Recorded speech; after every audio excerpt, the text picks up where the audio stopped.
Hi everyone, recent ಆಗಿ ನಾನು ಮತ್ತೆ ಕಿಶನ್ ಒಂದು ವಿಡಿಯೋ ಮಾಡಿದ್ವಿ ಆ್ಯಂಡ್ ಅದು ವೈರಲ್ ಕೂಡ ಆಗಿತ್ತು. ಅದರಲ್ಲಿ ನಾವು ಪಿಕಾಕ್ ಫೆದರ್ಸ್ನ ಯೂಸ್ ಮಾಡಿದ್ವಿ. ಯೂಸ್ ಮಾಡೋ ಟೈಮಲ್ಲಿ ನಮಗೆ ಗೊತ್ತಿರಲಿಲ್ಲ ದಟ್ ವೈಲ್ಡ್ ಲೈಫ್ ಆರ್ಟಿಕಲ್ಸ್ ಅಥವಾ ಫೆದರ್ಸ್ನ ಯೂಸ್ ಮಾಡೋದು ಒಂದು ಅಫೆನ್ಸ್ ಅಂತ. It was a team collaboration including 4-5 teams. But ಇವಾಗ ಗೊತ್ತಾಗಿದೆ ದ್ಯಾಟ್ ಅದು ಮಾಡಿದ ತಪ್ಪು ಅಂತ. ಆ್ಯಂಡ್ ಆಲ್ಸೋ ಪಿಕಾಕ್ ಬಂದು ನಮ್ಮ national bird and it is protected under the Schedule 1 of Wildlife Protection Act 1972 and is also safeguarded under the provisions of Karnataka Forest Act. And ಇದು ನಮ್ಮ ಡ್ಯೂಟಿ ವೈಲ್ಡ್ ಲೈಫ್ನ ನಾವು conserve ಮಾಡಿ protect ಮಾಡಬೇಕು. And also ಈ ಥರ ಒಂದು wild life articles ಆಗಿರಲಿ ಅಥವಾ ಫೆದರ್ಸ್ನ ಆಗಲಿ ಮನೇಲಿ ಇಟ್ಕೊಳ್ಳೋದು ಮತ್ತು ಅದನ್ನು even to keep it's an offence.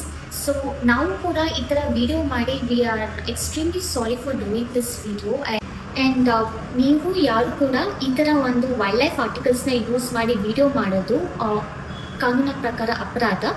So we are also sorry and we are gonna be cooperating with the ongoing investigations. Thank you very much.